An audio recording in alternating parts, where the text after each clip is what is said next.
regardez le grand journal sur For You Télévision. Mesdames, Messieurs, merci d'être sur notre chaîne.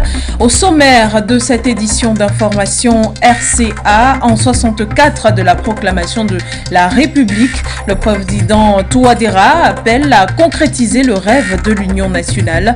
Dans son adresse à la nation, le président centrafricain n'a pas manqué de souligner les affronts et tentatives de déstabilisation auxquels fait face le pays. Occasion d'appeler également à une unité nationale forte et à abandonner le passé qui fragilise l'accession à une nouvelle étape du pays. Toujours en une de cette édition d'information, on parle du Kenya, mais d'économie. William Ruto lance les fonds des débrouillards, chose promise, chose faite pour le président kényan qui avait fait de ce projet un point phare de son programme présidentiel, promettant ainsi de réduire le chômage et requinquer économiquement le pays. Le fonds des débrouillards est doté d'une somme de 50 milliards de shillings. Bienvenue à tous dans cette édition d'information sur For You Télévision. Vous nous regardez sur nos différentes plateformes For You Media Africa et nous écoutez sur la 96.3 FM For You Radio. On démarre avec l'actualité en République centrafricaine. Je vous l'annonçais en titre. La Centrafrique célèbre ce 1er décembre 2022 le 64e anniversaire de la proclamation de la République. C'était l'occasion pour le président Faustin Archange Touadéra d'appeler ses compatriotes à l'unité et placer les intérêts fondamentaux du peuple au-dessus lors de son traditionnel discours à la nation. Assam Zili nous en fait la synthèse dans cet élément. Regardez. Il y a 64 ans, l'ex-Ubangi Chari changeait de nom pour devenir la République centrafricaine. Ce 1er décembre 2022, le pays dirigé par le professeur Faustin Archange Touadéra commémore cet événement historique. Dans les 4 coins du pays sont prévues des festivités, dont des séances de défilé. La fête nationale est également le moment pour l'équipe dirigeante conduite par le professeur Touadéra de véhiculer des messages relatifs à la paix et à la sécurité. Dans son adresse de mardi à la nation, le président centrafricain a déploré le fait que ses compatriotes au cours de ses 63 ans n'aient réussi à placer les intérêts fondamentaux du peuple centrafricain au-dessus de tout. Le quotidien du pays, a-t-il souligné, a été caractérisé par les coups d'État, les rébellions, les mutineries, une triste marque de fabrique de la RCA. Le président Touadéra, dans son message, a également dénoncé des mots tels que la mauvaise gouvernance, la corruption, les détournements de deniers publics, l'impunité, ainsi que la division, le tribalisme et l'égoïsme qui ont fini par faire de la Centrafrique le taureau des prédateurs et mercenaires utilisés par des conspirateurs et assoiffés de pouvoir, déterminés à s'opposer à l'exercice du droit du peuple à l'autodétermination. Le chef de l'État centrafricain regrette que l'accord politique pour la paix et la réconciliation nationale n'ait pas été respecté par certains groupes armés pourtant signataires du dit accord. Il a promis au peuple que tous les crimes de guerre et crimes contre l'humanité commis depuis le début de la crise en 2013 ne resteront pas impunis. Le professeur Faustin Archange Touadéra n'a pas oublié les menaces de déstabilisation dont est victime son pays, l'occasion pour lui d'inviter de nouveau l'opposition démocratique à réintégrer le comité d'organisation du dialogue républicain. Bien que la RCA soit devenue indépendante le 13 août 1960, c'est la date du 1er décembre 1958 qui porte cette symbolique, car c'est en ce jour que le père fondateur Barthélemy Boganda, à l'issue d'une longue lutte, proclamait la création de la République centrafricaine, mettant en place les institutions et dotant le pays d'un hymne et d'une devise. Merci Assam Zili. À présent, insécurité dans la région de l'Est de la République démocratique du Congo. Les groupes armés déposent les armes. Des pourparlers de paix se poursuivent à Nairobi et ce jusqu'au 3 décembre prochain. De la première partie de ce 3e round de discussion, l'on note des groupes armés qui menacent le Nord Kivu, le Sud Kivu, l'Ituri, Tanganyika et Maniema, présents au pourparlers en ont accepté de déposer les armes en présence du facilitateur de l'EAC pour le processus de paix dans l'est de la région de la République démocratique du Congo, Uhuru Kenyatta. Chaque groupe a soumis des conditions parmi lesquelles le respect des accords sur l'exploitation minière dans la province de Maniema, le désarmement des FDLR, des ADF et du M23, l'intégration au sein des services de sécurité et la libération de plusieurs assaillants saisis par l'armée et l'amnistie des membres recherchés. À cette table de négociation, le M23, principal sémeur de terreur dans l'est du pays, n'était pas présent parce que non invité. Le gouvernement reste cambré sur sa position de non-dialogue avec le mouvement terroriste qui, selon lui, n'a jamais respecté aucun accord. Le mouvement du 23 mars, lui, réclame un dialogue avec le pouvoir de Kinshasa contre possible dépôt des armes. Escale à présent au Mali où on parle d'arrestation de plusieurs ressortissants français. Paris a d'ailleurs confirmé l'information. Au Mali, dans les mains de Bamako, plusieurs ressortissants français sont et ils sont accusés par le gouvernement d'être des membres d'un groupe criminel et narcotrafiquant. Le Quai d'Orsay a confirmé en début de soirée du 29 novembre dernier cette information sans fournir plus de détails, mais dans cet élément à suivre, Faute Dédi nous en donne. C'est connu de tous. Les relations sont très tendues entre la France et le Mali depuis mai 2021, suite au déboutement du défunt président Ibrahim Boubacar Keïta. Les accords signés avec la Russie jusqu'ici n'ont fait qu'empirer les choses entre les deux pays. Comme exemple, en dernière date, l'affaire des Français qui ont été arrêtés en début de semaine par les forces de sécurité maliennes dans le cadre d'une opération. Laquelle opération a été réalisée pour libérer des otages et appréhender des membres d'un groupe de criminels et de narcotrafiquants qui les détenaient à Missabougou, dans l'est de la capitale. Cette intervention a permis la libération de 10 otages, dont 3 femmes et 3 enfants, 4 criminels, dont un franco-sénégalais, 2 Français et un franco-malien, ont pour leur part été arrêtés, selon donc un communiqué du gouvernement malien daté du 28 novembre. Bamako affirme que les otages étaient détenus depuis le 18 novembre et que le groupe réclamait 900 millions de francs CFA, soit 1,37 million d'euros, ou à défaut des informations permettant de localiser un stock de cocaïne récemment saisi par les douanes maliennes. Si pour le Mali, ces Français sont des criminels, la France, quant à elle, reconnaît tout de même l'arrestation de ses compatriotes. Cette nouvelle affaire ne devrait pas améliorer les relations entre les deux pays. En Afrique du Sud, l'affaire de cambriolage qui mettait en scène le président Cyril Ramaphosa à la peau dure. Un rapport d'enquête parlementaire de 82 pages publié le 30 novembre dernier entache son avenir politique à la tête du pays.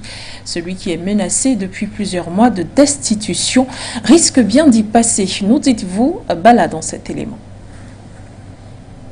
Le président de la République sud-africaine, Cyril Ramaphosa, a pu commettre des violations et des fautes, a conclu mercredi dans un rapport une commission parlementaire chargée de pencher sur l'affaire de cambriolage qui gêne à présent le président en amont d'une échéance électorale cruciale pour son avenir politique.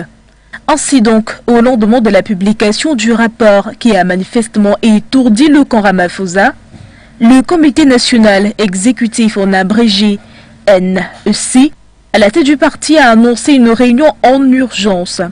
En croire un haut responsable du comité, la discussion portera sans surprise sur le scandale. Car notons que jusqu'ici, la procédure de vote interne semblait encore suivre paisiblement son cours. À cet effet donc, le président est désormais suspendu à la décision du Parlement qui se réunit en séance extraordinaire mardi pour donc examiner les recommandations du rapport qu'il n'est pas tenu de suivre, mais qui cependant pourrait le mener à entamer un processus en vue d'un vote pour destituer le chef de l'État. Cette procédure, si elle était enclenchée, n'aurait toutefois que peu de chances d'aboutir, car rappelons que l'ANC de Cyril Ramaphosa, détenant au Parlement une confortable majorité. Notons également qu'après publication de ce document, la présidence a immédiatement appelé à une lecture attentive et une considération appropriée du document dans l'intérêt de la stabilité du gouvernement et du pays. Elle a donc promis des annonces en temps voulu, mais semble cependant vouloir faire profil bas, du moins pour le moment. Rappelons qu'un point de presse qui devait se tenir ce jeudi afin d'aborder des questions d'actualité intéressant le public et les médias a été annulé. Une séance de questions au président de la Chambre haute de l'Assemblée a été prestement repoussée. Ces derniers mois, les séances au Parlement ont été houleuses pour Cyril Ramaphosa, attaqué avec ardeur sur les soupçons de malversation. Et parlons d'économie à présent dans ce journal. Au Kenya, le président William Ruto a procédé le 30 novembre dernier au lancement officiel du Fonds des débrouillards, principal point de sa campagne présidentielle. Il s'étend sur 5 ans et est doté d'un montant de 50 milliards de shillings. Ce programme vise à soutenir le peuple kényan dans sa quête d'opportunités, de progrès et de réalisation. Les détails dans cet élément de Ngueni. Chose promise, chose due. Il avait fait du Fonds des débrouillards la mesure phare de sa campagne. Désormais aux affaires, c'est donc en toute logique que William Ruto met en application sa promesse de campagne, celle censée permettre l'accès des plus pauvres au crédit et relancer par le bas l'économie du Kenya. Le Fonds des débrouillards, doté d'un montant global de 50 milliards de shillings, s'étale sur une durée de 5 ans et comprend 3 volets. Le microcrédit disponible d'ici fin janvier 2023, les prêts aux petites et moyennes entreprises d'ici fin mars 2023 et les prêts aux start-up pour la fin du mois de mai 2023. Un programme par lequel le gouvernement kényan s'engage à créer pour des millions de personnes au bas de la pyramide économique des opportunités de progresser et de réaliser leurs aspirations. Pour ce premier volet lancé par le président William Ruto, des prêts personnels sont octroyés à un taux de 8% pouvant aller jusqu'à 50 000 shillings, accessibles à tout Kenyan disposant d'une application de transfert d'argent par téléphone. Les bénéficiaires sont par ailleurs contraints d'ouvrir des comptes d'épargne à hauteur de 5% du montant du prêt souscrit, étant automatiquement versé dans un plan d'épargne personnel. Et sortons des frontières africaines à présent pour parler de la visite d'Emmanuel Macron, le président français, à Washington. Sur les lieux, celui-ci a mis en garde contre une dislocation du bloc occidental après avoir souligné à son homologue Joe Biden, le président américain, son rejet des mesures agressives sur le plan économique qui freinent l'épanouissement européen. Emmanuel Macron, président français, n'a pas manqué de plaider pour une meilleure coordination entre les deux pays. La France, jusqu'ici, se plaint d'être un réceptacle pour les produits américains et pourtant, elle est maîtresse des mêmes productions sur son territoire. Le problème réside dans le programme Inflation Reduction Act, IRA en abrégé, qui consiste à débloquer des subventions massives, représentant une asphyxie pour Paris. Reçu par le président des États-Unis, il a également relevé publiquement un caractère égocentrique de Washington. Je cite, « Les États-Unis ne pensent qu'aux États-Unis et à la concurrence avec la Chine ». Fin de citation. La crise ukrainienne n'a pas manqué au menu des échanges entre les deux chefs d'État qui sont revenus sur les aides apportées à Kiev depuis le début des exercices militaires russes, mentionnant également que Volodymyr Zelensky devrait revenir à la table des échanges afin de solder cette escalade.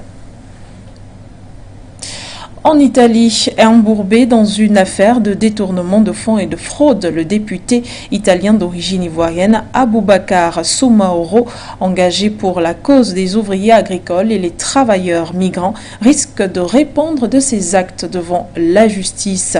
Il est mêlé à une affaire de scandale qui tire sa source de mauvais traitements infligés par des membres de sa famille à plusieurs migrants. Emma Mouto a suivi pour nous cette actualité. Je vous propose son reportage.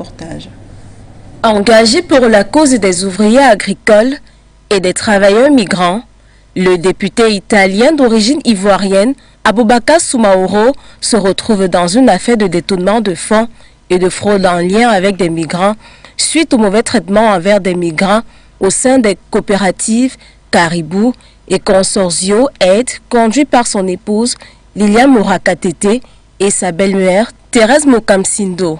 Admettant avoir agi avec légèreté, Aboubacar Soumaoro a quitté le groupe parlementaire de l'Alliance Vert-Gauche. Il jure n'avoir eu connaissance des salaires impayés aux employés de ces coopératives. Les médias italiens font état de conditions de vie précaires dans les locaux délabrés, sans eau ni électricité et du manque de nourriture que subissent les employés. La belle-mère du député a été condamnée à verser 2 ans de salaire non payé à une employée de l'une de ces coopératives agricoles pour migrants. Né en Côte d'Ivoire, Aboubacar Soumaoro est arrivé en Italie à la fin des années 1990.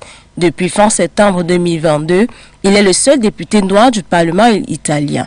Lors de sa première session, il avait marqué les esprits en se présentant en botte boueuse afin de dénoncer la situation des travailleurs exploités par les chefs de gang depuis plus de 10 ans. Rappelons que l'Italie adopte une politique sévère en matière d'immigrants. Aboubacar Soumaoro, âgé de 42 ans, s'affichait comme le symbole d'un contre-pouvoir. Une note santé à présent dans cette édition d'information sur For You Télévision. La journée mondiale de lutte contre le sida se célèbre ce 1er décembre 2022 dans un contexte de banalisation et pourtant la maladie est responsable de 500 000 décès en 2021 seulement. Notre reporter dans cet élément à suivre a rencontré pour nous un responsable santé afin de comprendre le pourquoi de la négligence contre cette maladie. Koumabiti. Organisée chaque 1er du mois de décembre, la journée mondiale du sida est une journée qui permet de sensibiliser et même d'édifier le public sur la maladie et d'apporter un réconfort aux personnes atteintes du VIH-Sida. Dans le monde, les inégalités qui perpétuent cette pandémie ne sont pas une fatalité, mais plutôt un moment pour les victimes de cette maladie de s'adapter à un nouveau mode de vie. Le sida, c'est une maladie qui est totalement accessible maintenant par rapport au traitement antirétroviraux. Et en même temps, c'est une infection sexuellement transmissible qui a trouvé sa place dans le vaste champ de l'infectiologie. On peut le traiter, on peut le prévenir et on le connaît. Aujourd'hui, il est plutôt difficile pour l'opinion publique de prendre encore en considération la présence de cette maladie, car pour ce dernier, le sida reste une pandémie purement illusoire. D'autres évoquent plutôt la théorie ancestrale. La population se dit que c'est une infection virale parmi d'autres. C'est une infection qui, dans le meilleur des cas, pourrait être prise en charge et contrôlée durant de longues années. Dont la mort, en d'autres termes, a beaucoup reculé par rapport à avant. Quand quelqu'un est infecté, il peut se faire soigner tranquillement.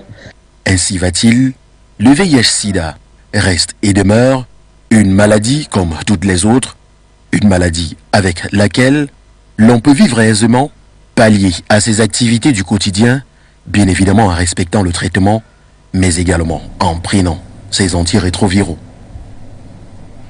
Et voilà qui met fin à cette édition d'information sur For You Media Africa. Vous nous écoutiez, nos différentes plateformes Facebook et YouTube. Vous nous écoutiez également sur la 96.3 FM.